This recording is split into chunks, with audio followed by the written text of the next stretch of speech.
Alrighty, starting off with a bang. What is up, Bradley? We have Mr. Stalder in the room here today. In the draft room, we're going live. We're doing a 125 buy-in, 300K up top. We're going head to head. Sometimes we get the guests on, and we like to partner up, do-si-do, get our arms together, and create a beauty. But this time we decided to make it a little more interesting.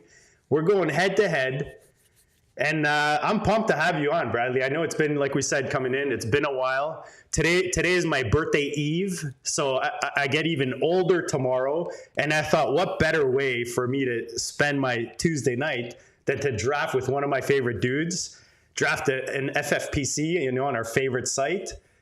How pumped are you for this, dude? And I appreciate your time. Welcome to the Draft Room Live. Thanks, JD. It's great to be able to jump in with you again. Hopefully we don't have any technical issues like I had last time. That was totally on me. It has been, I'm so glad you're back in the game. It's always good to be drafting against JD, but not great that you're drafting right next to me. I'm not a fan of this. The FFPC knew what they were doing, and they put us right next to each other. So there's going to be maybe a little bit of radio silence. We were thinking as we're going through the draft, I'll get one side of the board, JD will get the other side of the board. We'll be able to ping pong content. That's what my pitch was to JD when I was like, yeah, let's each draft one here. We got this. And no, the fantasy football gods were not looking favorably upon us here. So here we are. I'm in the 10 slot. JD, you are at the 11 hole. So it's going to be interesting how these turn out. It definitely is. It's going to be hard to not snipe each other, but you know what? It's kind of fun. It adds a little extra twist. I don't know about you. I know our picks are coming up, so let's make our picks here, and then we could talk a little bit about which part of the boards we usually prefer being in on, if we have a preference, that sort of thing. Sure. Malik Neighbors goes off the board. I was disappointed there. I wanted Neighbors there. That's a guy I'm targeting at pick 8, pick 9, pick 10, pick 11, if he's right there. This is where I actually have Trey McBride ranked ahead of and projected ahead of Brock Bowers. Interesting. So to get McBride here at 10, he's a solid click in the tight end premium formats. It also locks down a player that in a position where you only start one. I've got my tight end. I don't need to really worry about tight end, and I can just let some great players come back to me here, JD. Yeah, I mean, the nice thing about being close to the ends, you kind of get to plan a little bit with regards to, you get a couple picks really close to each other. I'm trying to think of who I have a lot of at this point in this range. Let's have a bit of fun with this one. I don't think I've started one with Janty. Ooh, there we go. He would have probably been the other player if McBride and Neighbors were not there. Janty, I think, is the next click. So, yeah, I mean, these BBTs are fun. There's so many ways you can start it. Obviously, you want to try to be unique. It's a pretty big player pool. I like to mix my I gotta mute this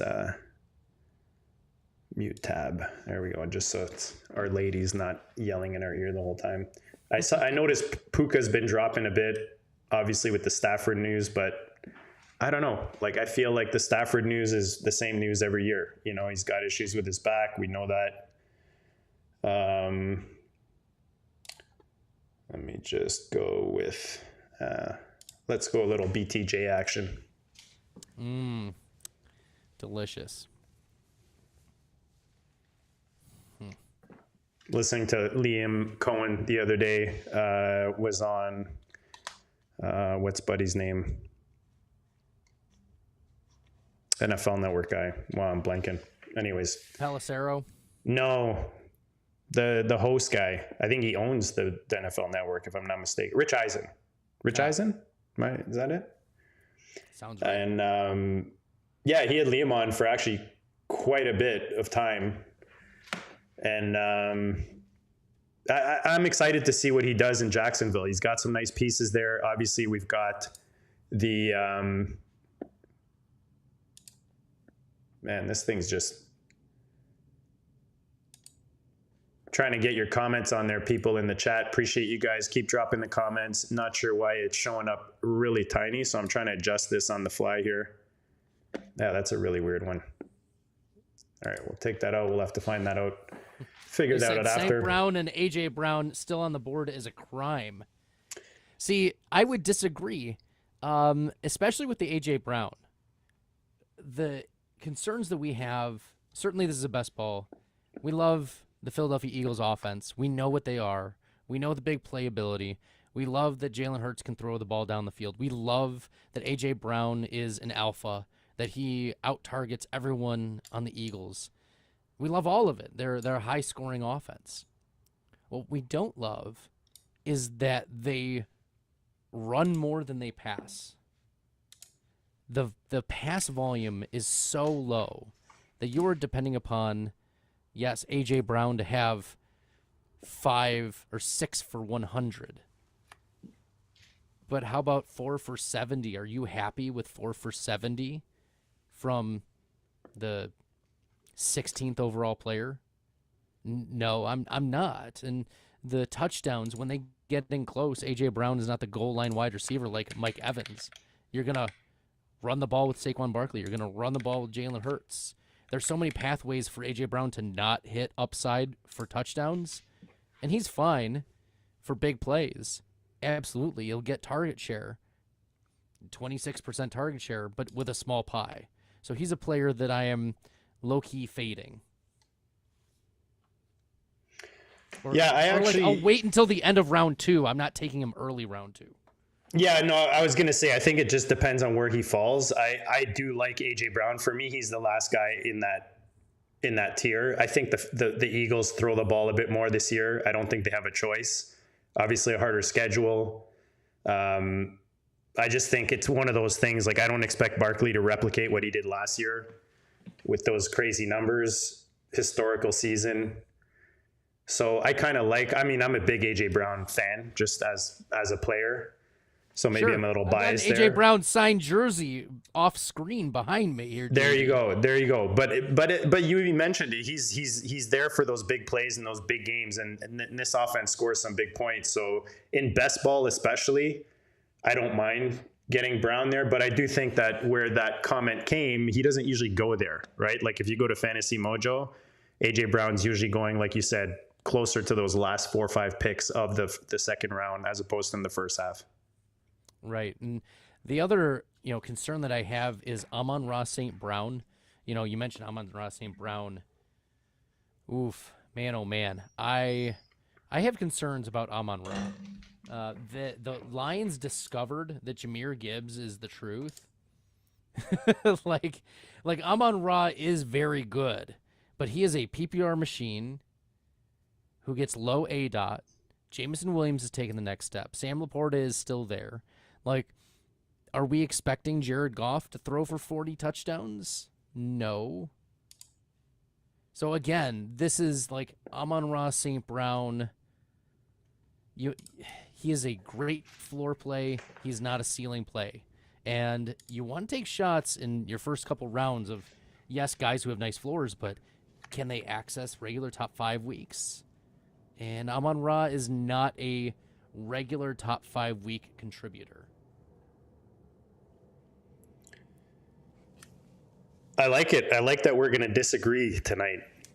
I like it. Well, because, it's kind of boring when two guys are on the screen agreeing. I like the consistency. For me, ASB and Nico Collins are similar in the sense that you've had 2 top 5 wide receiver seasons from Amon-Ra in that Detroit offense. He only keeps building that relationship, that rapport with his quarterback and Goff. They've got a new OC coming in. Obviously not necessarily. It's an OC they promoted from within, right? From what I understand. Sure. So it's not necessarily going to be a completely new. It's not like in Chicago where you've got Ben Johnson coming in, or in Jacksonville. So I think there is going to be some consistency. He gave you a top 10, in 2022 with regards to fantasy points per games. So I think if you're looking for a bit safer, like you said, maybe not a ceiling play, but he is consistent. For me, Nico Collins and Amon-Ra are in pretty status quo situations.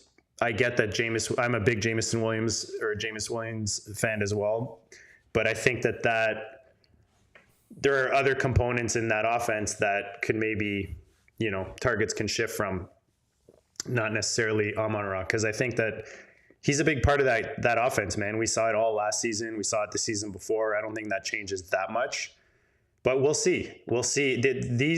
Any of these offenses where they lost like their OCs, I think it's going to be very interesting to see Tampa Bay, how that changes. Obviously, they've got, a rookie coming in, and there's some minor differences there, but overall, the pieces are very similar. And I think Detroit is, kind of the same. Yeah, you could see Detroit being a little different.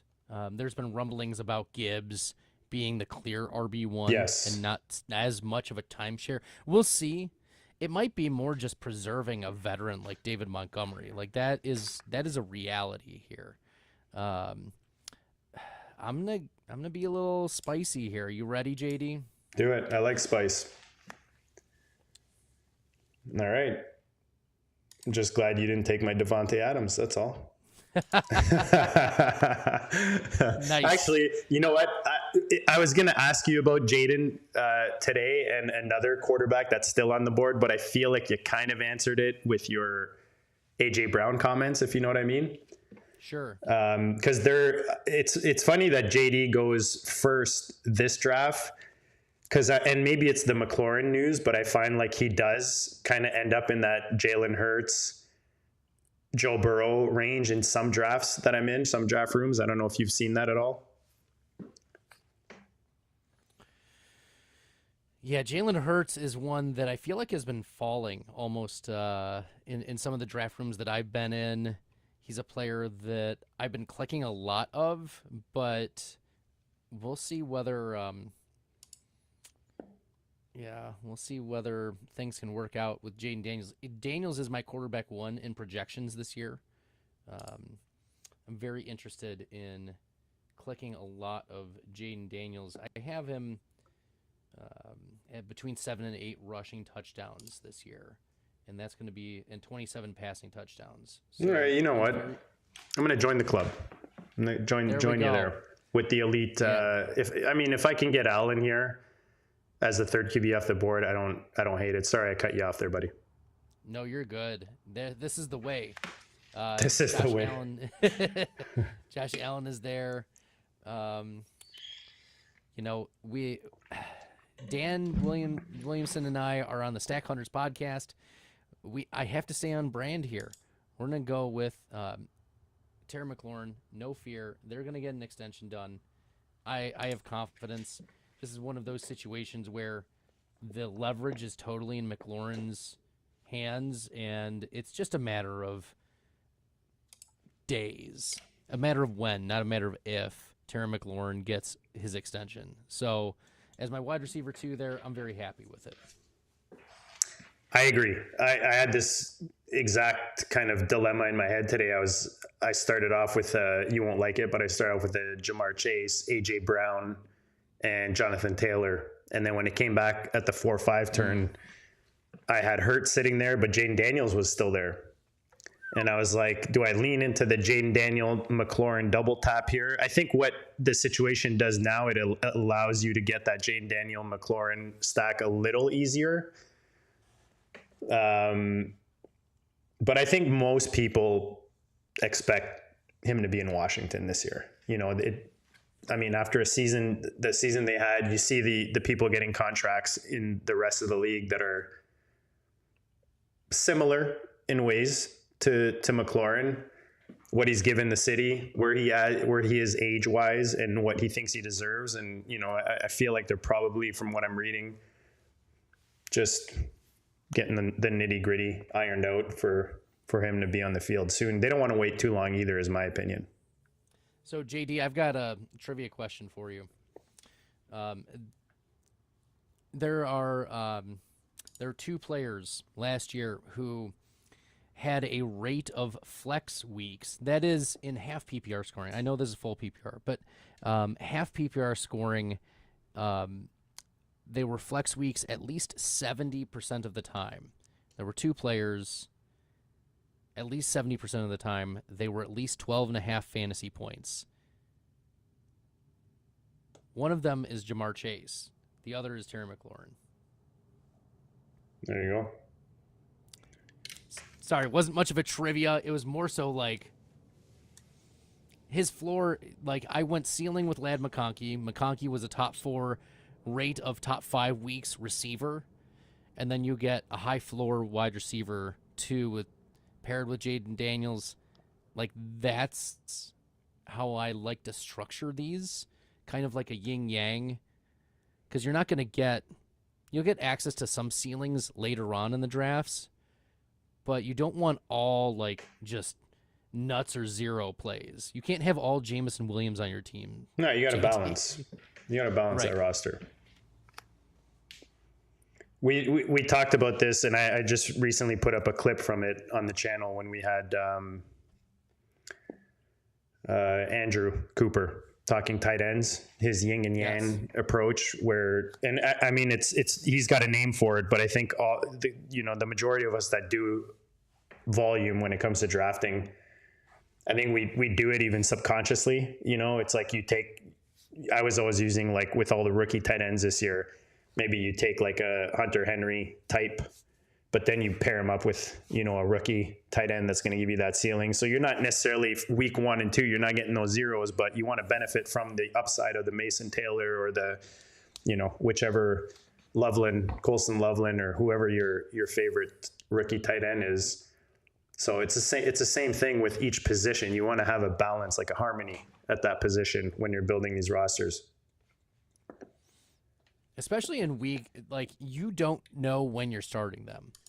That's the real key, is the uncertainty of the starting lineup kind of goes out the door.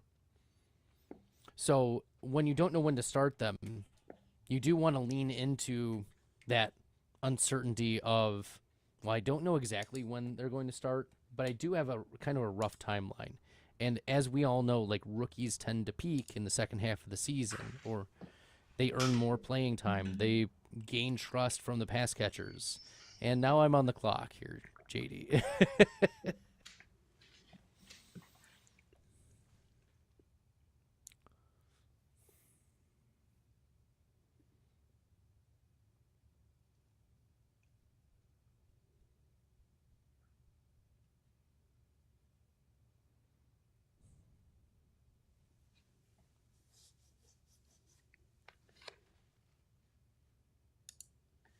Guys, if you haven't done it yet, make sure you smash that like button, smash that subscribe. Got a lot of big stuff coming this month. A lot of pretty big drafts. Got a main event live stream we'll be doing. Not necessarily live stream. We're still contemplating. Might do the pre-record and then release right away type of approach. But the idea is you're going to be getting some pretty big drafts, some big gorillas, some main events. Some of these 125 BBTs. Sprinkle in maybe some 35 Superflex BBTs. Those are fun. But make sure you subscribe to the channel. We got some serious guests coming in. Dan and I with the GOAT District High Stakes Fantasy Football Show.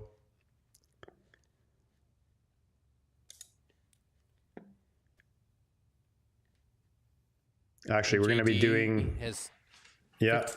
15 seconds on the clock. I'm really surprised you didn't go with the guy I'm going to take. Oh, there we go, baby. Yeah, surprised you didn't take Williams. We were talking about him. I do like Williams. I also correlated McBride with James Conner. Yes. Also gives me, that running back, because you have Genty in the first round. I haven't drafted a running back yet. This is the classic 0 RB build. 0 RBs in the first 4 rounds. Then we go running back in round 5. Late round 5, no less.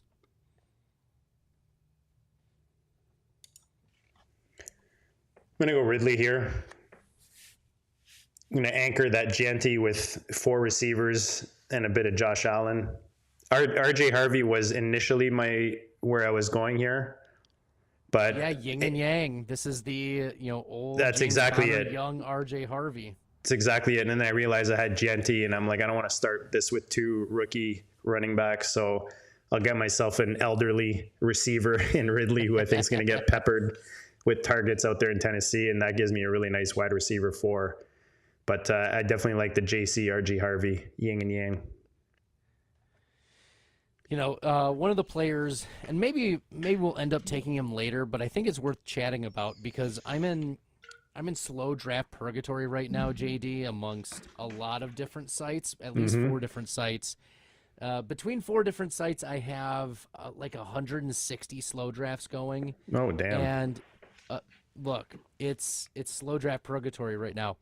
But the player that is on next up, queued up in ADP, is Joe Mixon, and he's a player that is dealing with a foot injury. They said he's going to be out for a while and reevaluate close to week 1. Certainly, we've seen his ADP drop. He continues to plummet in this format and across the draft rooms. I've seen him drop into the 100s in certain formats. At what point is Joe Mixon the click? Does it make sense to click a Joe Mixon? Yeah, I think it's kind of like a Chris Godwin, where when they do get healthy and they're back on the field, you know what to expect. I know he faded a bit last year, but I think people forget that offensive line wasn't the best. Obviously, in Houston, you've got to think they come in with improvements this year. From what we've seen, it looks like it's improved this year. I don't know that they're necessarily going to get the same, whether it's Chubb or Woody Marks. Woody Marks kind of a totally different type of player.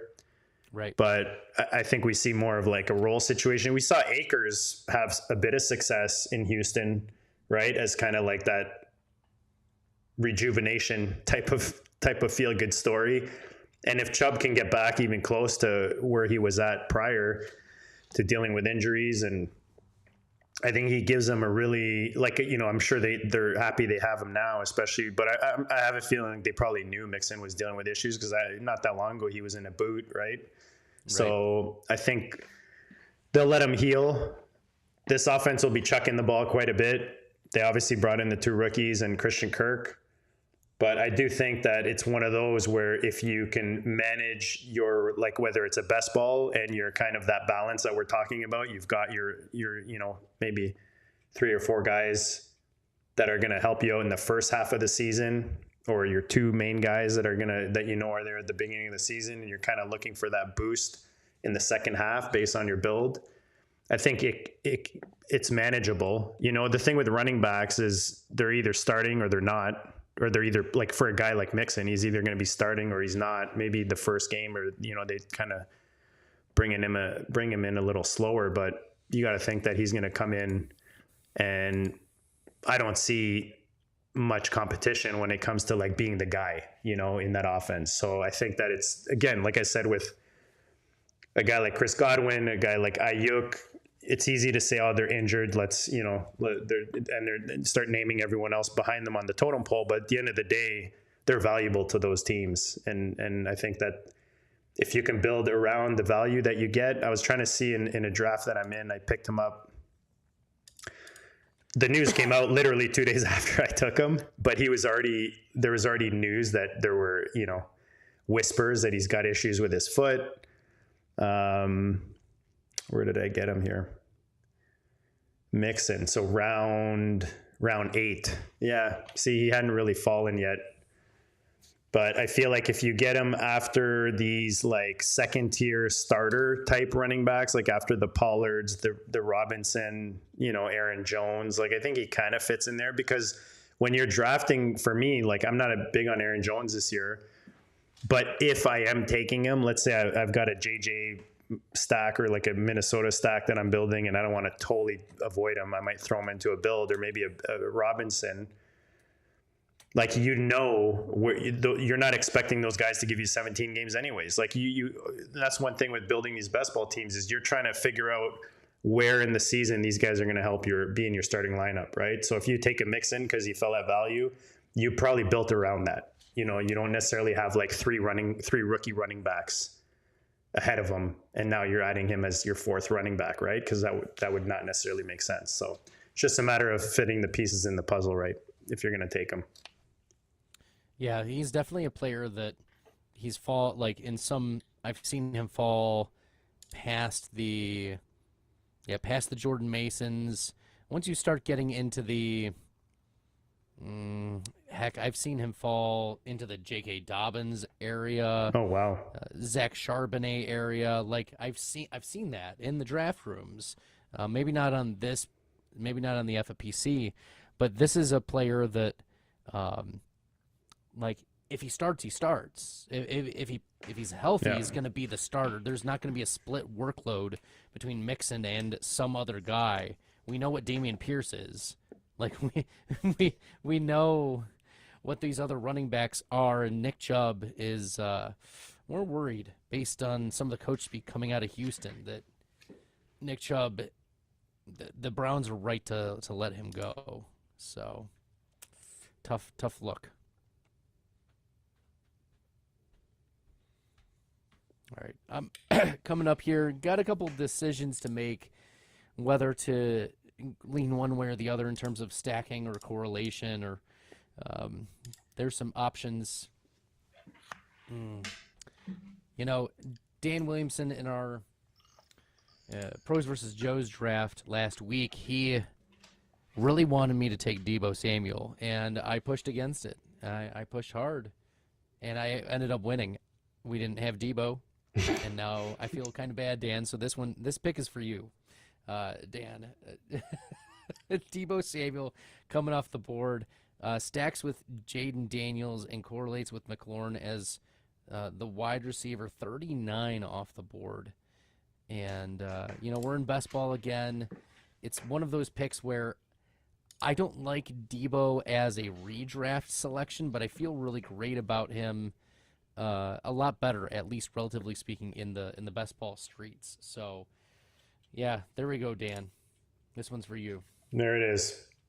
Yeah, I like stacking JD with Deebo, and they weren't always in the same kind of part of the draft where you can necessarily stack McLaurin with them. So Deebo was kind of a nice fallback, and then you've obviously got the Brian Robinson, the not so sexy RB1, that goes in the kind of a bit later. And just to go back with Mixon, like he's still going in the last 2 days in this tournament. He's still going in the 7th, like the front end of the half there and around the middle of the round. So he's still, I think people are still willing to take their shots at that point. Yes.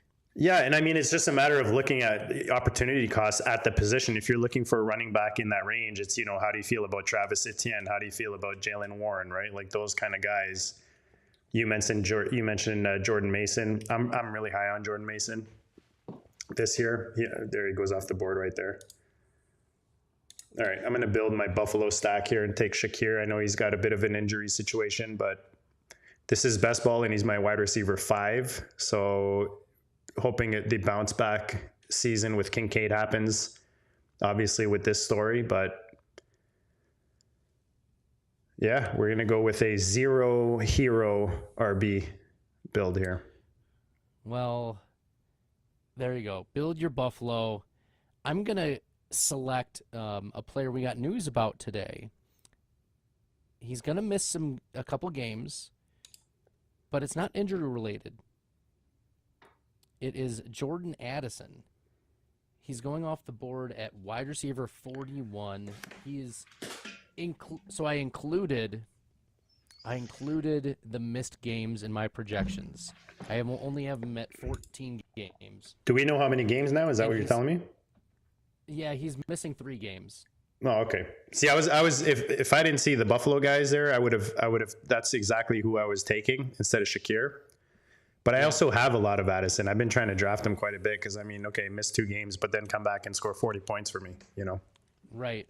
And so he's including the missed games, he's still my wide receiver 31 in total points in this format. And then in best ball value rating, so Jordan Addison is my wide receiver 20. So this is a player that, like, I know I'm going to miss a little bit, but we're only needing to start 2 wide receivers.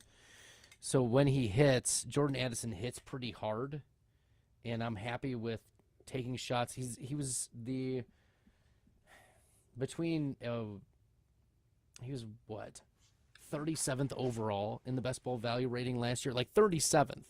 So like a 3-4 turn type of guy, and you're getting him in round 8 in terms of weekly value.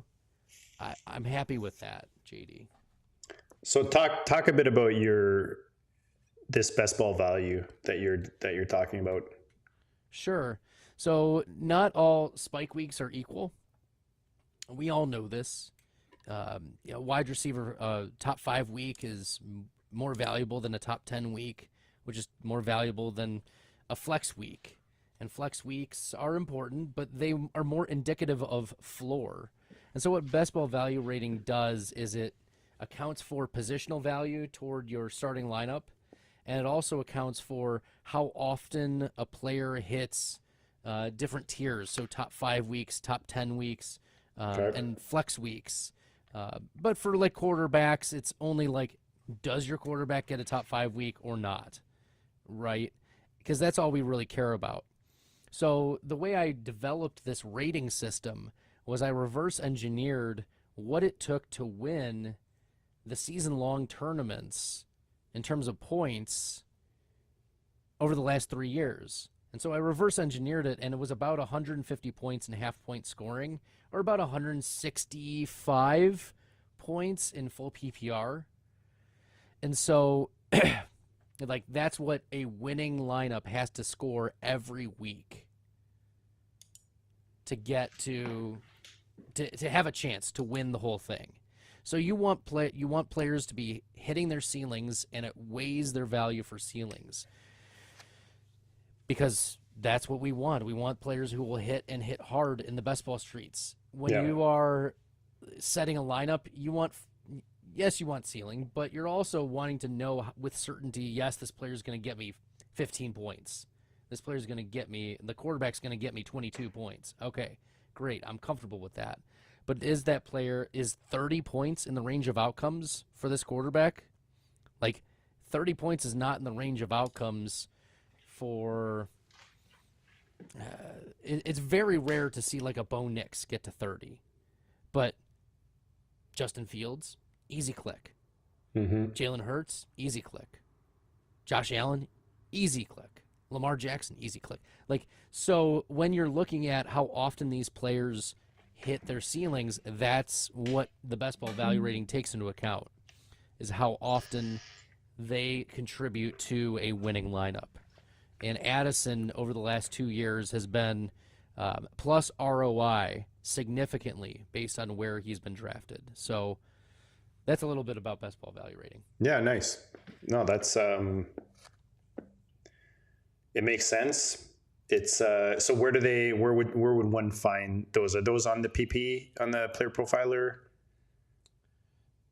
Well, I gave it to myself mostly. I love talking about it all the time. Okay. So the tough part is, so like, JD, I give you all the props in the world for continuing to do Draft Room Baller and the shows. I did my own thing for a while, and I just couldn't keep it up.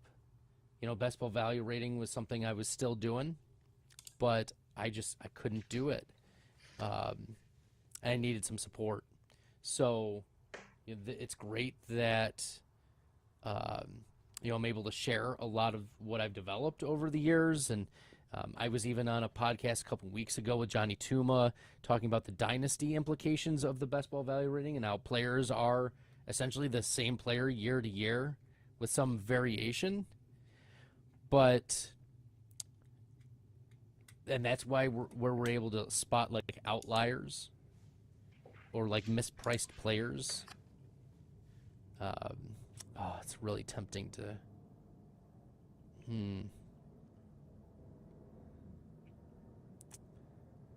Heck, let's go with some upside here. Cooper Kupp. I don't hate it. I don't hate that. There's some love people out there for a Cooper Kupp. There's some hate people out there for Cooper Kupp, but that is, yeah, it's tough.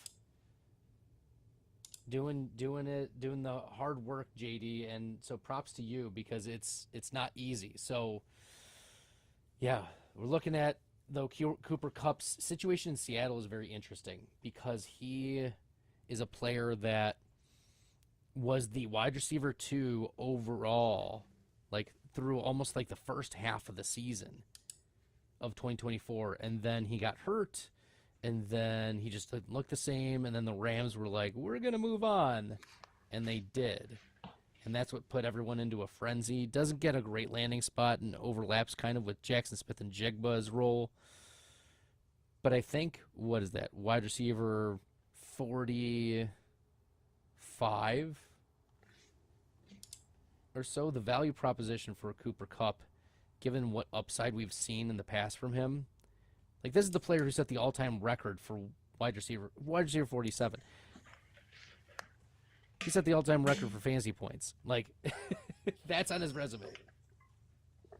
And we haven't heard negative things. Like, we've been listening pretty closely to, like, it's been quiet. It's been quiet with Kupp. We haven't heard bad things like, oh, he's looking slow. Usually they're saying things like that if they're concerned. But, yeah. Yeah, I picked up Kupp today in a slow draft. That's why I was kind of did a, you do a quick search sometimes when you pick guys that you haven't been picking regularly necessarily. So you want to make sure you're not missing any news, that kind of thing. Oh, wow, that's loud. Apologies, people. Gonna mute these slow draft tabs. But yeah, Kupp is a guy that, we've seen it. He's going to a new spot. He doesn't have all the pressure necessarily. He's got, they have JSN there, but I feel like they're going to lean on him. They brought him in for a reason. Outside of JSN, who do they have? Exactly. They both can get 24% target shares, right? Little JJM there with the Addison action. Yeah, it's sneaky. There you go. Let me pull up the projections for quarterbacks because I have J.J. McCarthy, best ball value rating. Oh, that's not what I want. J.J. McCarthy is my quarterback 10. No, he is the quarterback. He's higher than that. Why is it? Why do my spreadsheets always act up? He's my quarterback 5 in total points. Oh, there you go. In projections. Yeah, I'm super high on JJ McCarthy. I like anything in that Minnesota offense this year, and anytime you can get a discount, like with the Addison situation,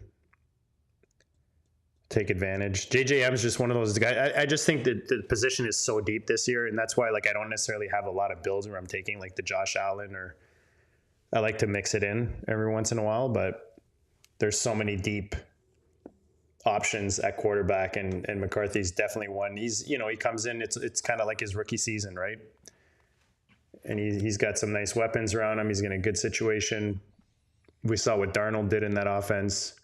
I feel like it can only go up from there, Like, J.J. McCarthy is what Minnesota wanted Sam Darnold to be. He's more athletic. He has a better arm.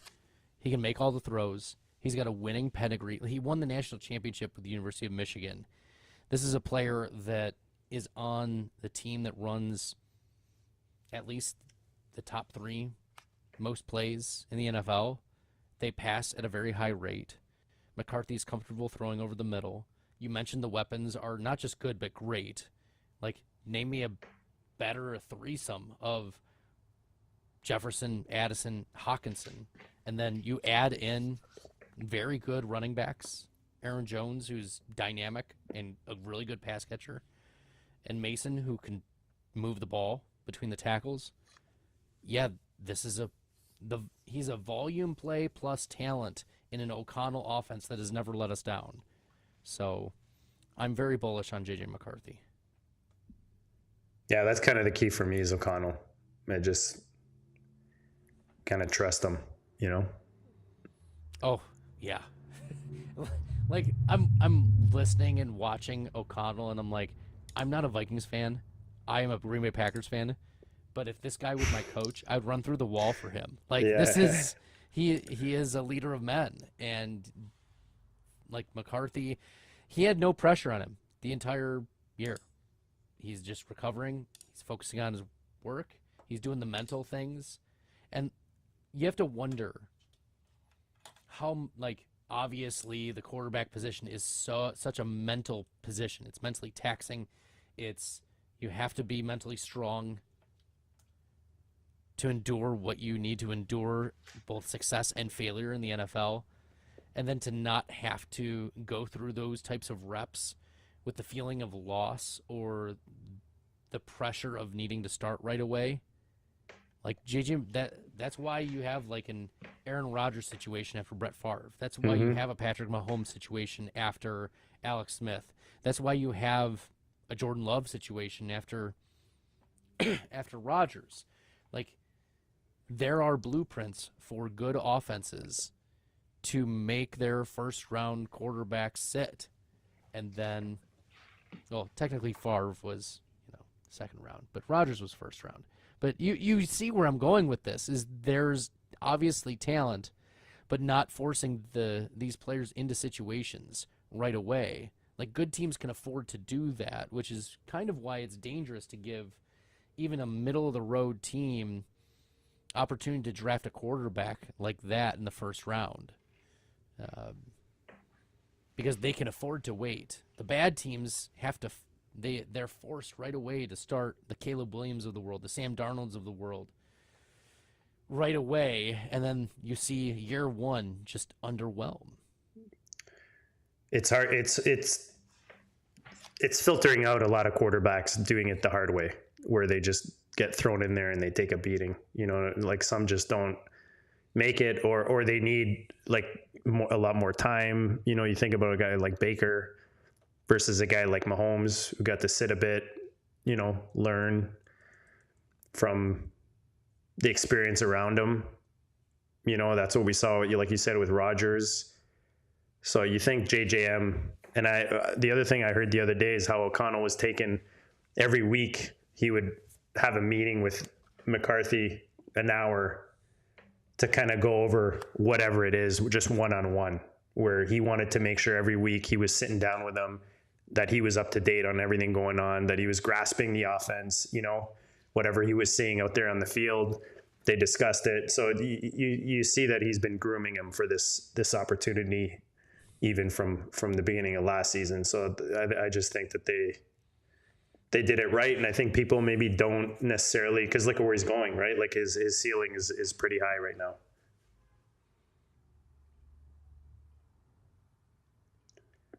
So Bradley's back on the clock here in the 10 spot. We're at the back end of the 11th.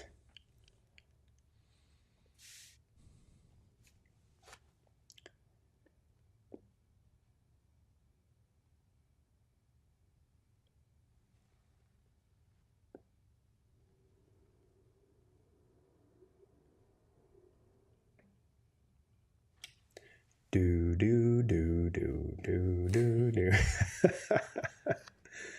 The pressure's on, JD. The pressure's on. He is the running back one in Jacksonville. He's going to get between the tackles work. I know that this is full PPR and ETN might get third down work, but Bigsby could get the touchdowns. And I am looking at who else is out there, and no one else has a clear pathway without injury to be the RB1 on their team. Tank Bigsby has the pathway to be RB1 on the team. So in a build where I'm looking at my team and saying, look, I do need a running back. I want to take a player who is going to get some volume. Ooh, you're not worried about the injuries for Garendo there, What JD? injury am I missing now? Why are you telling me this? Why are you hurting my feelings? He's expected to miss weeks. No way. I mean, Garendo's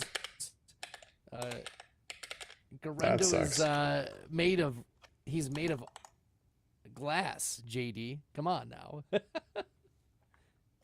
right, I gotta pull this up now. What did I miss?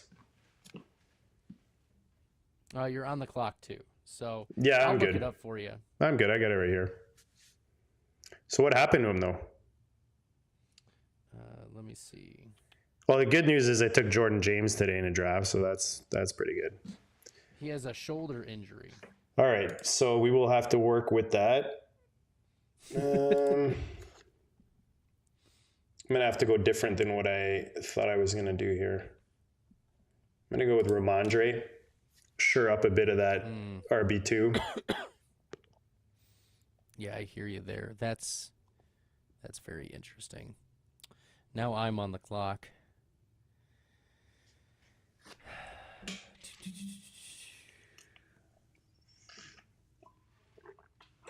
I appreciate you pointing that out. I was gonna go with my QB2 there, but that's too bad. It's only weeks. It's not season ending. Oh, 3 weeks So it's hamstring. not Oh no, disaster. this is something else. Yeah, I'm just trying to see kind of where. It's funny because I literally just put a post out on Jordan James and how free he was.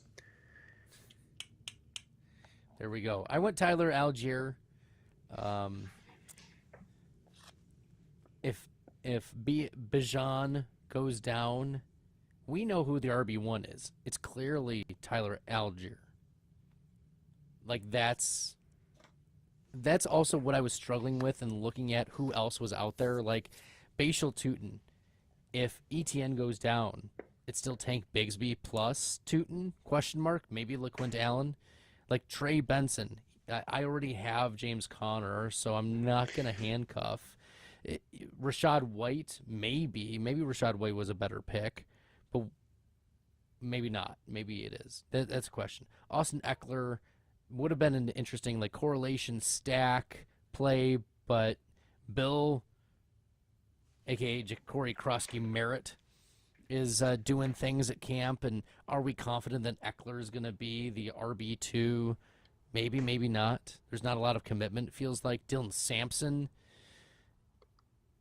The reports, or at least the rookie report I got, was that he is not ready to be a starter year one. So it's going to be a lot of Jerome Ford. So maybe Ford is a later play. But like I just looked at players going in this space, and Tyler Algier, I just can't help myself. Yeah, I don't mind that. I mean, like you said, he's kind of, there's not much behind Bijan. He's definitely the next man up. We've seen him take on that role. We've seen him have standalone value. It's not I kind of like that with your committee there with the running backs.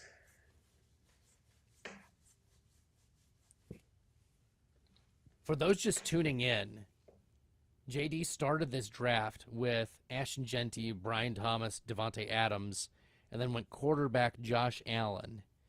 J-Mo, Calvin Ridley, stacked Allen with Shakir in round 7, came back with Dalton Kincaid in round 8, went Tazi Spears, Keon Coleman stack with Allen yet again, and then double-tapped running back with Garendo and Ramondre Stevenson. JD, how are you feeling so far? You're through 12 rounds. Yeah, I mean, there are aspects of this build that I like. There are aspects that I don't. I definitely don't like the Garendo pick, knowing that he's dealing with injury. But I'm going to be building a committee at the RB2 position. So again, kind of what we talked about earlier, looking at the different parts of the season. I'll just park him for kind of the back end of my season, the back half. Tajay Spears is a guy you're hearing could get a bit more volume this season. He's got upside in that offense. Pollard is a bit older. I do like that Tennessee offense as a sneaky offense. I've obviously got Ridley already. And then Shakir and Coleman are kind of like my tag team wide receiver fives, together. They kind of fill a purpose. I like going receiver early in these best ball drafts. So obviously I've done that. The Allen thing is not something I do often, but I don't mind it so far. I mean, my running backs are definitely going to need some work, but otherwise it's not anything too crazy build wise. You started off with the tight end early, then went McConkey, Jaden Daniels, Terry McLaurin stack. You've got James Conner, RJ Harvey with that yin and yang that we talked about at running back, and then Debo coming back for the second part of your stack. Addison with your JJ McCarthy, Cooper Kupp in the middle as a sandwich, and then you've got double tap Green with Bigsby and Algier. So pretty balanced so far with your build. Yeah, I'm feeling happy with the wide receiver room. Of course, I can't complain about the tight end or the quarterback. Obviously, running back was something that I pushed. So, as what goes up must come down. That's something that Billy Muzio and I, for years and years and years, podcasted back and forth and shared with everyone. Like, if something increases, something else has to decrease. We were big in the projections streets, and so if my wide receivers are really focused as my emphasis in the beginning of the draft, my running backs are going to be near the end of the draft, and I was actually going to click Braylon Allen. That was a tough look. But I mentioned that we're not Quinshon Judkins hasn't signed yet. He's a player that we don't know. We don't know if what's going on, what's going to happen, if this is going to be a lost year. But we know what Jerome Ford is, and he is a 12 to 15 point player if he starts. And Jerome Ford is going to get some play. He's not going to go away. So getting round 13 Jerome Ford, I'm pretty happy with, given especially my build. Like, he's going to contribute some weeks to this team as either a flex player or an RB2. Yeah, I'm going to keep smashing Green here. Jalen Wright, I think, pairs up nicely with A-Chain with a standalone value, and then obviously with an injury, he pops nicely. So adding to the depth at the running back position, kind of like what you talked about, my receiving room's pretty solid. As long as, this whole build is dependent on that Buffalo stackage. So obviously Kincaid in this story bounces back this season, whether it was an injury last year or not. And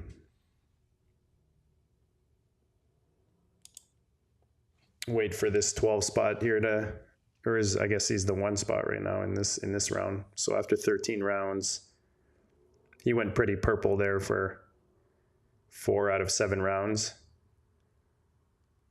Yeah, pretty purple. I'm going to take my QB2 here, Cam Ward.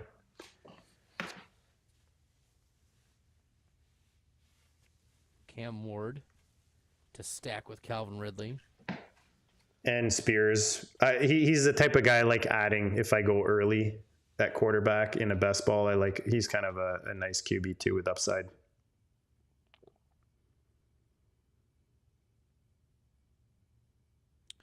We're going to go with, he's been getting a lot of love, Elijah Arroyo. I'm surprised he's this late. Like, he should be going 2 rounds earlier. Maybe I'm mistaken there, but it feels like he should be going 2 rounds earlier because they love him. The Seattle, both the GM and the coach have come out and said they love him. Day after the draft, he can run all of the routes. They let Noah Fant go. The only reason they held on to Fant so long was procedurally, because Arroyo had not signed the contract. None of the second round players had signed the contract until a couple weeks ago. So they knew what they had in Elijah Arroyo. I expect him to start right away as the tight end there, pass catching tight end there in Seattle. And to get him round 14 tight end premium, like, he doesn't need to start for me. But maybe he gives me some flex weeks later on. Yeah, and that's the kind of guy you want to take. You know, we keep talking about this yin and yang, that balance between your picks. And you went Trey McBride early in the first round. You're expecting Trey McBride to fill at least the tight end spot on a weekly basis. You got to swing upside, you know, with that second quarterback. You're not, me anyways, I'm not necessarily going to pair him up with like a Hunter Henry, you know, or like a Chigokonko type of tight end, unless I'm forced into it. But I would way rather, same way I took the rookie quarterback to pair with my Josh Allen. If I'm taking Trey McBride or Brock in those early rounds, even Kittle, I'm usually pairing him up with kind of an upside play like Arroyo. So I like that. I don't hate his partner either in Seattle at that position. I don't like to talk players that haven't been taken yet, but you know what I'm saying. Mm-hmm. Sure. Little athletic freak they have there who can block, but has also shown, you know, in the red zone, shown some nice athletic catches. I think that they're going to find a role for both of these guys in that offense. Yeah, the coach speak has just been so strong about Arroyo coming out of the draft. That's what, like, is really, like, I feel very convicted about him because of the coach speak index. Like, if y'all are not following, not subscribed to, you don't, like, on X or anywhere, like, you're not listening to the coach speak index, you need to be doing that. You are missing out on key insights. And Arroyo is a player that, time and again, they've come and said he can run all the routes. He can do everything we've asked him to. And that's why they let go of Noah Fant. So, yeah. At tight end 21, yeah, it's not much of a risk, but it's the type of upside pick that, like, we're here for it in the best ball streets. Now, what are your thoughts on the other ripple that's caused by Fant? I think it's devastating for Gesicki. Gesicki was an interesting later round tight end click. Fant and Gesicki play very similar roles. Fant plays a little bit more in the, in line, so he might get a little bit more of the blocking and get more of the snaps. Gesicki is he's a wide receiver. He runs most of his routes out of wide receiver positions, and you already see Chase and Higgins and Yoshivas getting more targets than Gesicki to begin with. And so you throw in Fant there, who got $3 million guaranteed. That's not nothing. That's fine. It's not a vet minimum. So I think that you have a plan for Fant, is my takeaway, and that means Gesicki's no longer really clickable late. Yeah, he was one of those scapegoat tight ends where if you were a little iffy about your tight end, you can kind of throw him in as your tight end 3, and you kind of felt good about it, especially after that 3-year contract they just signed him to. They bring in, obviously, Higgins and Chase are locked in, but he gave you enough of those spike weeks last year, and that was only his first season. I think he was on a 1-year contract, or am I way off on that? But now that he's locked in that offense, you were thinking like, okay, this is kind of a safety valve at the position where he was going. But now it's a little harder to tell that story with Gesicki giving you consistency enough.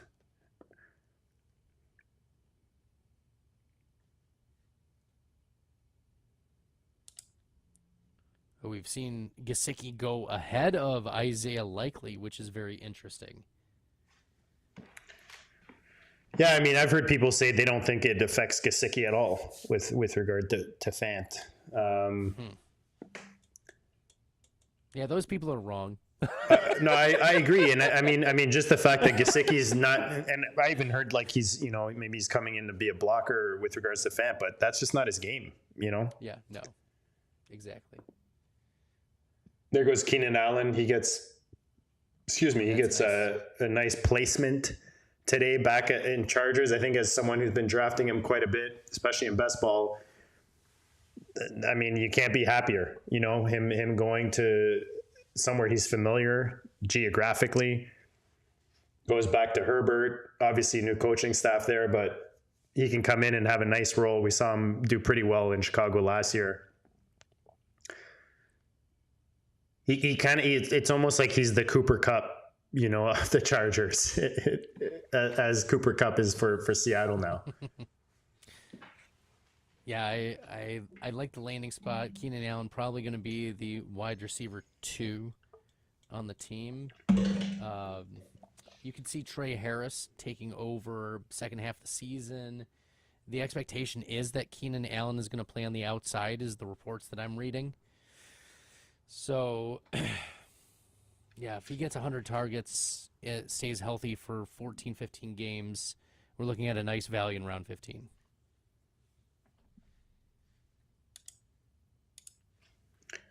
Theo Johnson is a guy I really, really like this year. There's not a lot of targets. Obviously, you've got Neighbors, but behind Neighbors, there's not much in regards to the target magnets. But Theo Johnson, I keep saying, man, he flashed last year as a rookie. He's a guy I was buying in Dynasty this offseason. I just liked what I saw. I just saw the team kind of lean into him with those 2-minute drills, those, end of the game when they're trying to get down the field. They really leaned on him even as a rookie. He dealt with an injury, but I think he comes back this year and could clearly be, we talk about on this show often, those tight ends that can become the second target in that offense. And Theo Johnson is definitely one of those. And I'm going to go a little down the line here and grab DJ Giddens, who's one of my favorite late round running backs. We've seen Jonathan Taylor miss some time. I do feel that Colts offense, that Colts team just as a whole can do better than maybe what Fantasyland is giving them credit for or forecasting for them in the season, no matter who the quarterback is. I think they've got the pieces to make that engine run nicely for fantasy. And DJ Giddens, if there is some kind of injury, I think he comes in and he's just a nice running back, just like them as a prospect, and I think he got in a nice situation. Yeah, he's clearly become the RB2 on the team, and he's a player that,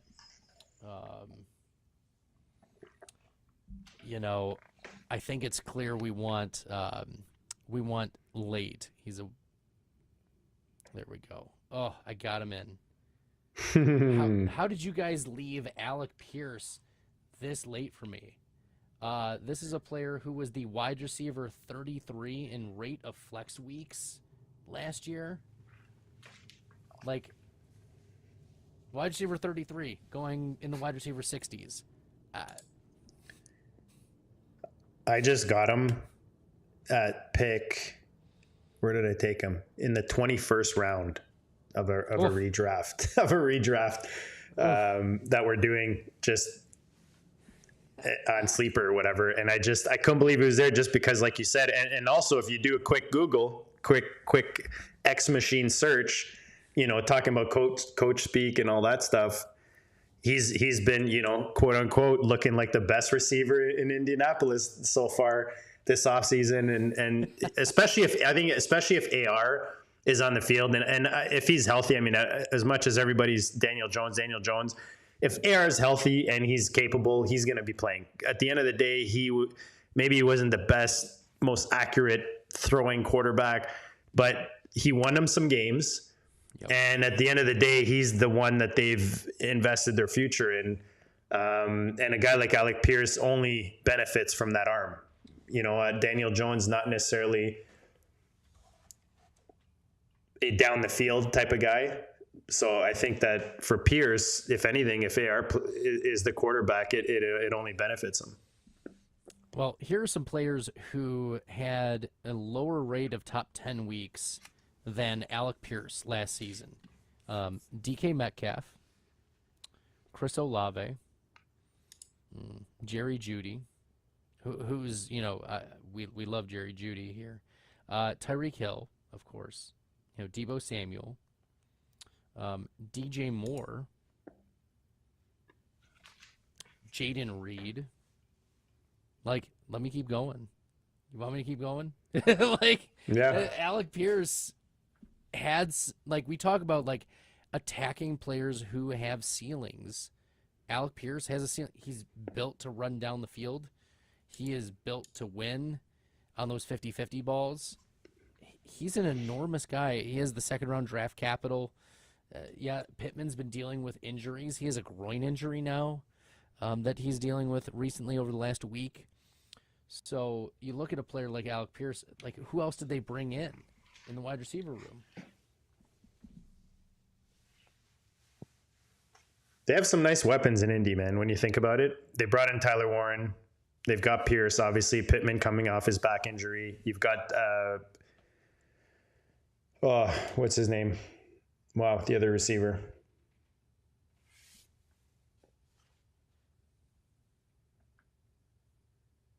Downs. Sorry. I don't know why I want to say Dowds. You've got Josh Downs, who looked kind of quarterback proof to me. He was just involved. Obviously, he dealt with a couple seasons ago, he had the injury he dealt with. But last year, he was awesome. And he was a guy I was buying, especially in Dynasty, on the cheap during the offseason. And he paid off nicely. And again, I think this offense, people are a bit down just because they see that quarterback situation. They think, oh, what a disaster. I need to avoid it. But there's some nice fantasy pieces in Indy that you can get at really nice prices, as you guys are seeing in this draft right now. Yeah, there are some real nice pieces. There's still some really good players here in round 17 that they're not going to be zeros. They're going to contribute at some point this offseason or during the 2025 season. So now it's about seeing if we can outlast each other here, JD.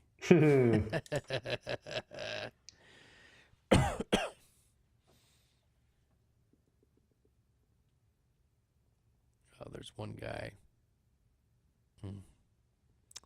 There's a couple guys. There's a few.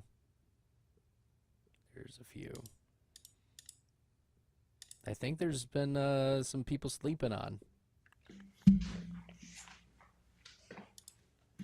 But Ja'Cory Krosky-Merritt goes off at the 16-17 turn. He's a player that has been getting a lot of love lately. Yeah. As he's a day 3 pick, and Brian Robinson isn't insurmountable, and Austin Eckler isn't insurmountable. I don't know. It's really hard to see a late day 3 pick overcome within year 1. Maybe you see a couple weeks, maybe weeks 15, 16, 17. That's a possibility. But you may win that call, but did it win you? Did you get to the playoffs? Did he peak early enough? And that's the problem with these these late round running backs that are buried on the depth chart. You need to parlay so much to get right. Your calls have to be correct. Yeah. And it's a small window, unless they just completely take over. You know what I mean? Eckler and Brian Robinson go down, and there's no one else there. And then, your GCM picks you're are also assuming that Washington is not going to bring anyone in. Yes, 100%. There's so many But that's what I'm saying. The window's super narrow for you to hit it. You're right. As you're saying it, I'm just picturing in my head, and you're absolutely right. It's you've got to literally hit a perfect shot, to hit on that one. Now, perfect shots are not impossible.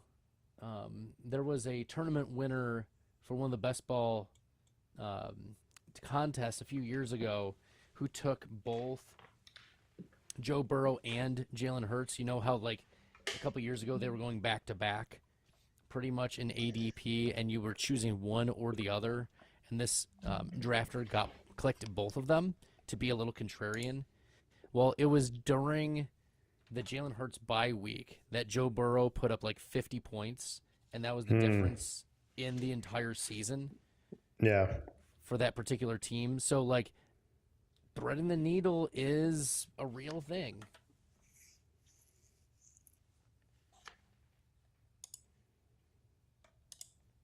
Still wild that was, like, the call. Because I remember for my channel making a video, and I was like, should you draft Joe Burrow or should you draft Jalen Hurts? And the answer was yes. We're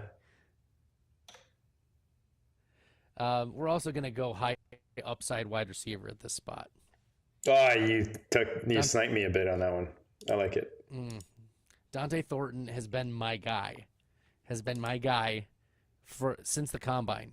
Since I realized that he is the fastest player his size ever. So, and Geno Smith, we know. Did they pause sorry, I don't mean to cut you off, but did they pause the draft, or am I just on frozen?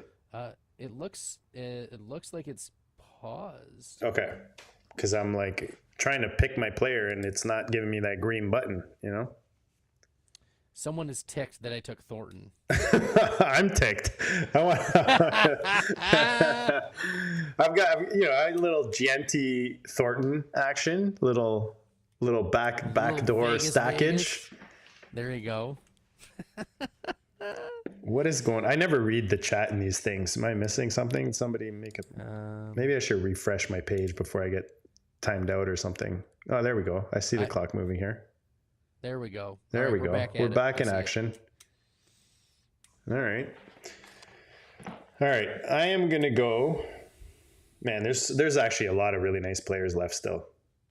That's you're a degen when you're in the 17th, 18th round and you're like, damn, there's so many guys. Yourself. I don't know who to take, man. All right, I'm going to take a bit of hype here in Brashard Smith and KC. All right. A lot of news, pass catching back. I like the KC offense to be a little more pass happy this year is one way to put it. I think that their division's getting better. I think that they need to switch it up a bit and maybe get away from that boring football we've been seeing in the last couple of years. So I'll go Brashard Smith to get in there, and let's face it, the guys ahead of him, he can easily work his way into a role in that offense. Yeah, I could see, Brashard Smith being like a Damian Williams type. Like that, a Darrell Williams. Oh, there we go. Demario Douglas goes off. So I am actually going to take Jordan James here to kind of lock up that Garendo spot behind CMC. Nice. Well, you're not going to be happy with me, JD. Maybe you are. I'm going to take your boy, Raheem Mostert. Yeah, no, I wouldn't have taken him. I put a post out on X saying Raheem Mostert is like the cheapest handcuff. Like where he goes, he's like the last clear handcuff. And it's like, who else is there behind Gianti? No one. And the other thing that was very interesting that I was reading on X just today, they were like, the coach speak is so strong for just giving Genty all of the work he can handle, and all of it. And when you're talking about a player who, like Boise State, is not a zero program, but it did not face the most difficult, like NFL ready prospects on defense. And so you have to wonder how long Genty will hold up across a 17-game season. Now, Mostert himself, his injury indicator is like off the charts. Like he's also made of glass. I get it.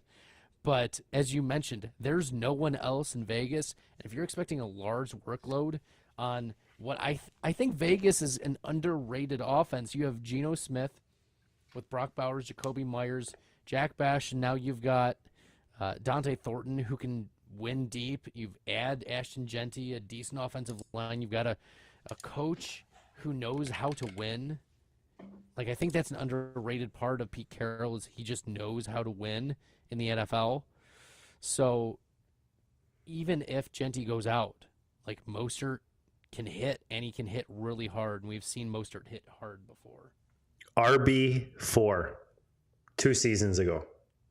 RB4 fantasy points per game. And look at it this way. Tyler Algier, you took in the 12th round. What's the difference between Mostert and Algier? Like situationally, how much the team is going to lean into the man ahead of them. And let's face it, the higher volume, the higher chance of, knock on wood, you don't want to jinx anyone. You got to see that offense taking a huge step forward in Vegas. And it's not like there's like 7 pieces in that offense that are just solidified in there, like Tampa Bay, or you know what I mean? It's like there's a lot of room in that offense right now behind Brock, behind GNT, for guys to come in and solidify roles. And as much as they want to lean on GNT, I feel like you bring in a guy like Mostert because you know what he's about, you know what he can do, and he fits in your offense. So, I mean, in round 18, I don't think you can go wrong. And it's one of those where if I didn't already have GNT, I probably would have taken him as one of my picks for sure on this turn.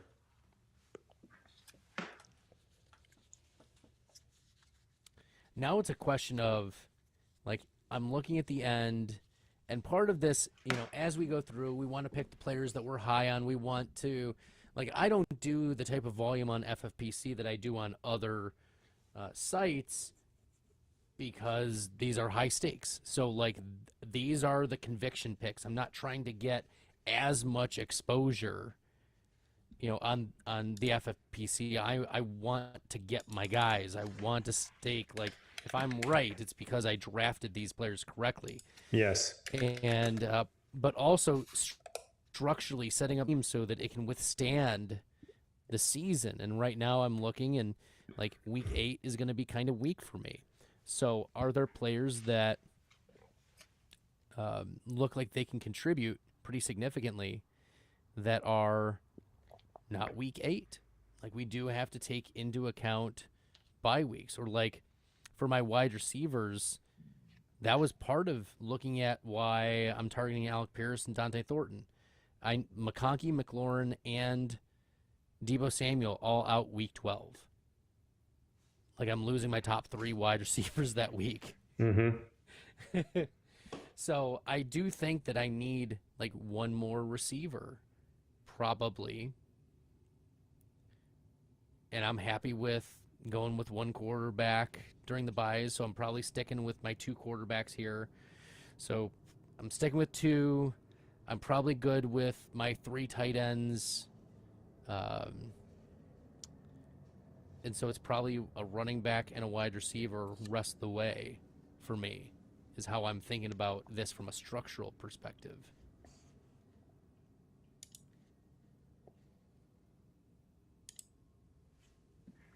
Appreciate you, MP60, out there from Germany, from across the pond. Always tunes in, always supportive, and we appreciate you. Make sure you guys smash that like button for Bradley joining tonight. Going a little head-to-head action on the FFPC, our favorite site. Make sure you use the code DRBaller, guys. If you're not already at myffpc.com drafting in these drafts, you get $25 off your first team. DRBaller, DRBALLER. Let us know what you think so far, guys. We've got a couple picks left in this draft on this Tuesday night in the FFPC streets. Oh, man, the running back room has really dried up here, JD. It has. Well, you've got teams, like there's other teams that are kind of like mine. Like you've got the 4 spot. He just went green from like round 11, till 19 there. I did the same thing. You've got a few teams there where they really needed to balance out at the running back position on the back end of the board here after round 10. Right. Well, yeah, he only drafted one running back through the first 10 rounds. Oof. And I mean, you went one running back through 8 rounds.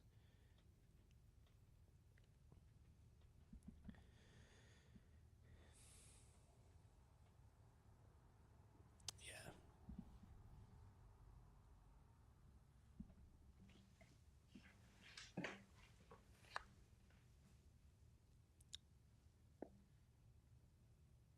So, Marshawn Lloyd is hurt.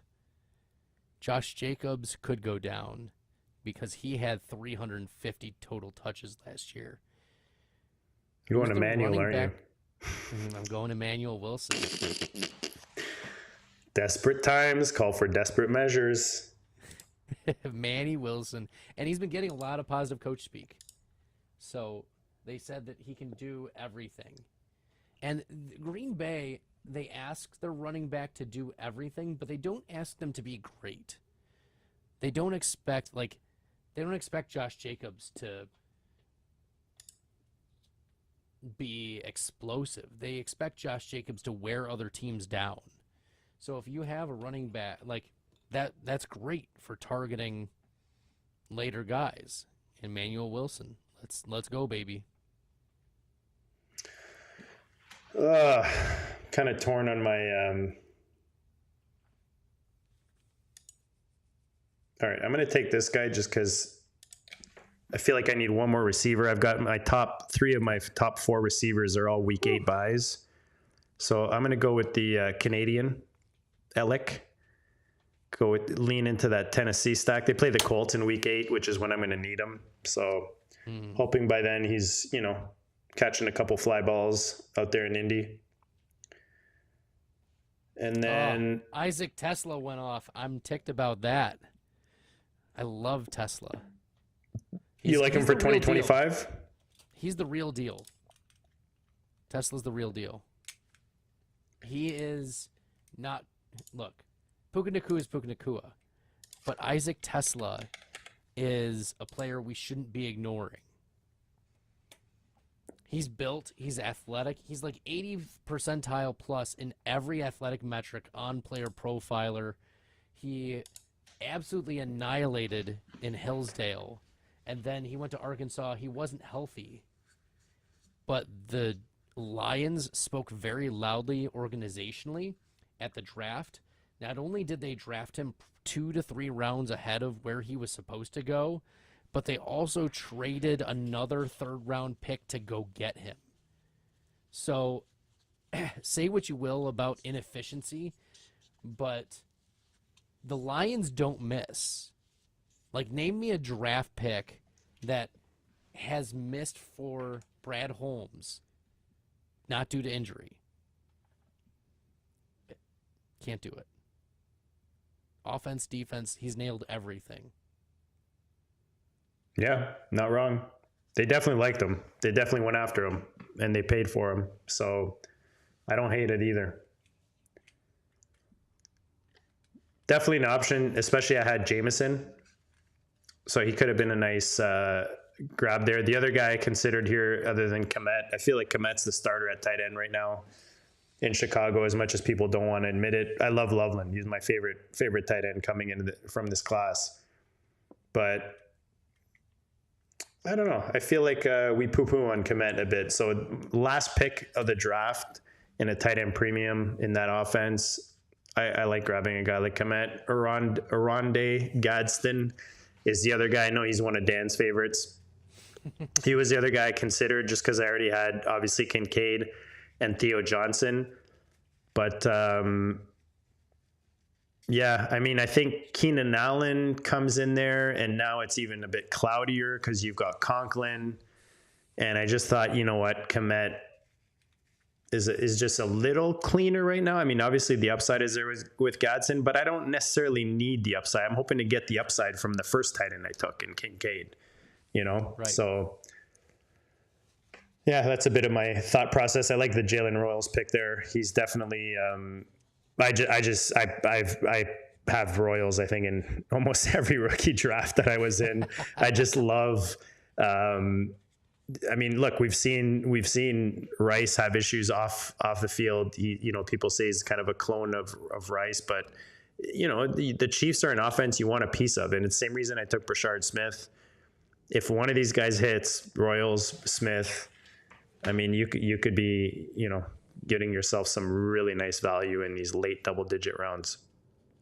Yeah, the Royals pick is one where I thought to myself, well, Addison is getting suspended for 3 games, right? We expect Rice to get suspended for at least 3 games, probably 4 games is what it's trending toward. Mm-hmm. So essentially, what I've done is without stacking, I have overlapped. It's perfect. He's your Jordan Addison Band-Aid. Exactly. Yeah. I've overlapped. Yeah. That's perfect. But that's what you got to do, right? And that's where I think the I was going to say the great drafters, but I think the guys who not going to call me a great drafter. No, you're definitely a great drafter. Obviously, I'm more thinking like the guys who win at best ball. That's kind of more what I was trying to say. You're obviously a great drafter, but I was just like the guys who win at best ball. That's exactly how they're thinking, is what you just described. Like you knew you had Addison, that there's a bit of a hole in that Jordan Addison pick, and you just took a Band-Aid and you put it right over top, and that Band-Aid just happens to have some serious upside, with it. But even if you get those 2 weeks from him, and then Rice comes back and we don't hear him for the rest of the season, you you have your purpose, you know what I mean, for that pick, and it fits perfectly. That's a great that's a great logic. Even for your 20th pick to put in that thought, because let's face it, Bradley, you've seen it, you've heard it. People get to the last 18th round and they're just taking whoever, just whatever. Right. I'll just take this guy, Just auto pick almost, So, JD, I like to do this every time I draft. How would you grade? Give yourself a letter grade. How would you grade how would you grade your team? I mean, my thing with my teams is I can always find faults in them, and there's things I don't like about them, but I think structurally I do what I need to do to make it competitive, in the sense that I think it's balanced. Like, my quarterback is pretty simple. I went early with Josh Allen, and then I took a later upside guy in Cameron Ward. That's exactly what I like to do when I take one of those earlier elite quarterbacks. And it actually worked out a lot better than I, normally make it happen, just because I already had Spears and Ridley. So it works out nicely there with the Tennessee stack. And I went early receiver, and would have even stayed with just those top 7 receivers, because I've got 4 really solid starters. And then I've got that Buffalo stack as my wide receiver 5 working, harmoniously together. And look, if they happen to smash on a regular basis because they're the top 2 targets in that offense, then good for me. If not, then, I expect one of them each week to at least give me some flex play.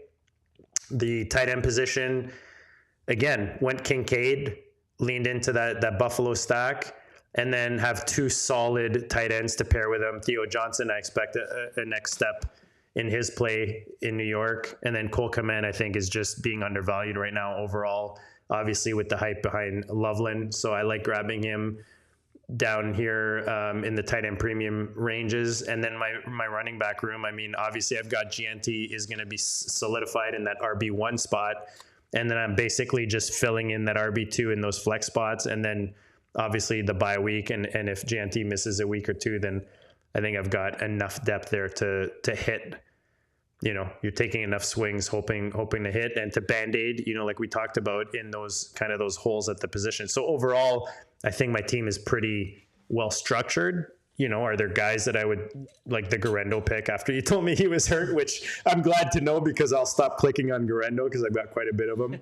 But I just like the San Francisco offenses, man. I lean into their running backs. I read a long time ago that Kyle Shanahan offense is just there to make running backs produce for us in fantasy. And we've seen it every single time a guy comes in, whether it's CMC, Garendo coming in. We've seen Jordan Mason,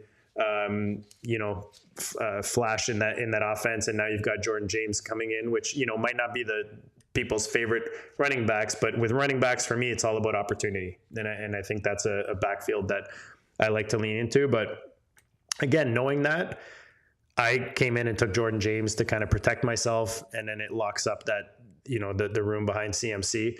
So overall, it's decent. I think it's not one of my favorite builds, but I made it work. How about yourself? I feel like if I'm looking at your team, it's kind of the same. You balance it really nicely. I feel like we have a lot of the same approaches when it comes to structure of the team. How do you feel about your team and about the players you picked?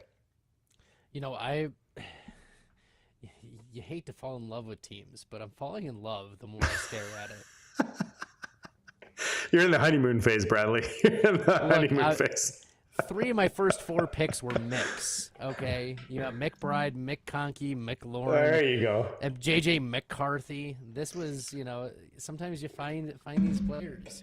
So, look, this is great. It always makes my day when I've got tight end on lockdown, I've got quarterback on lockdown, and then I just let the wide receivers and running backs fall where they may. And you don't have to talk yourself into, like, all it takes is one injury lever across one, like, I have a pathway to the Green Bay Packers RB1. I have a Green Bay pathway to the Vegas RB1. I have a pathway to the Atlanta RB1. I have a pathway to Jacksonville RB1.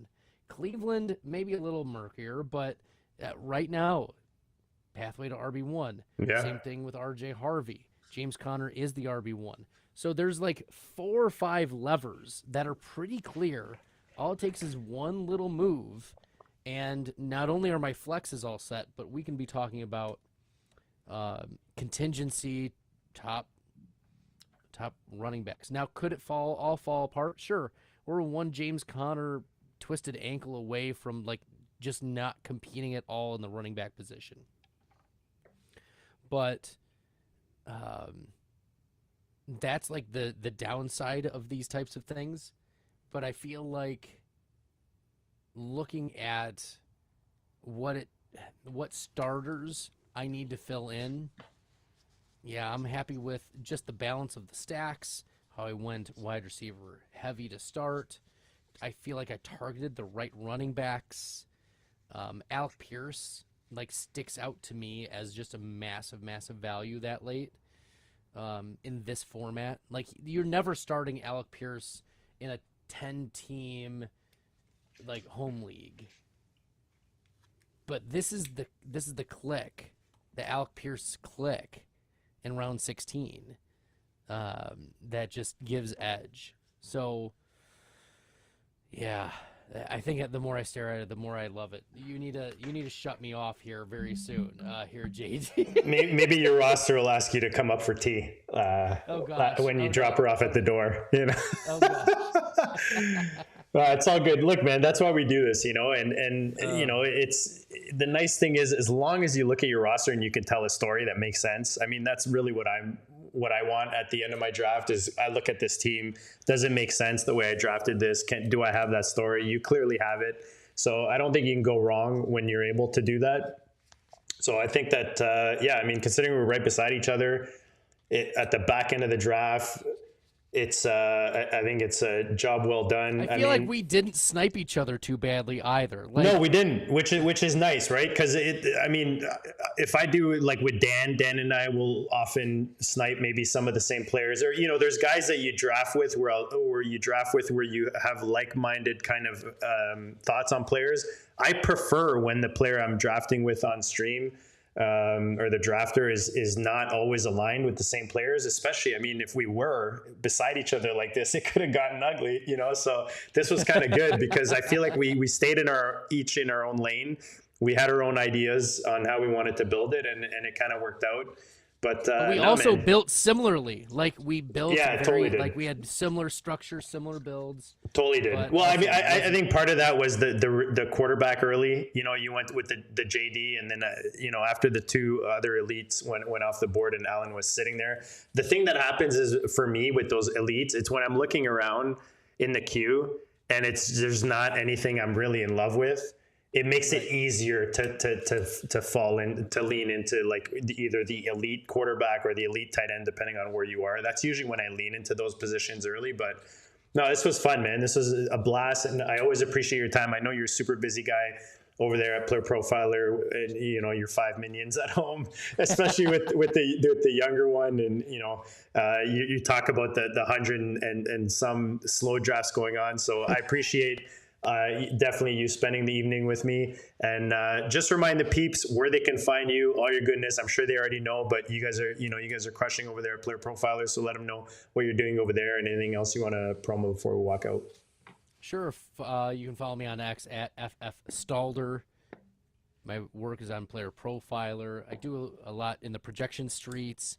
You go to playerprofiler.com/news, and you can look for my work there, but also like I run the news desk. So I make sure that we're getting articles assigned, news blurbs assigned, making sure the guys are trained to get the blurbs out, getting videos out there. If you go on to Fast Draft, if you are familiar with that platform, the news ends up showing up on that app as well. So go to playerprofiler.com/news and bookmark that site. We will get you the Isaac Arendo injury update. We will get you the Cole Kmet leaving practice early today with trainers for JD. Well, I saw that. Don't worry. I checked on that. It's nothing serious. He's good. He's good. I checked on that. But if we get the Tank Bigsby as the RB1, like those are news items that it's worth checking out. We got the Jordan Addison blurb out today. It was great. So check out playerprofiler.com/news. It gets the goodness. Also, make sure you're checking out the Ultimate Draft Kit. That's where a lot of my player write-ups, some videos are on there, team previews, reviews, all of it. JD, it's been great drafting with you and against you tonight. Good luck winning $300,000 against me. It's been a blast, dude. It's been a blast. Just put me high up in the money. I'm happy. I'll take down a big gorilla or a Maine or something. You can take the BBT. Sounds great. All right, buddy. Appreciate you guys. Appreciate you guys tuning in today. Appreciate you guys in the chat. Harry Snowman, I know you woke up just to watch this, so appreciate you, brother. Especially you're on the other side of the pond, so that's an early in the morning kind of get up. But you guys are awesome. Make sure you subscribe. We got Dan and I will be doing a big gorilla draft coming up. We got a couple actually coming up. We've got John Daigle lined up. We've got some big hitters in the high stakes streets. So make sure you tune in, that you're subscribed to the channel, and smash that like button. Don't forget to use DR Baller in the FFPC streets. If you're not already on the site, myffpc.com. They got a ton of drafts going on right now. And that's all for us. We'll check you all later.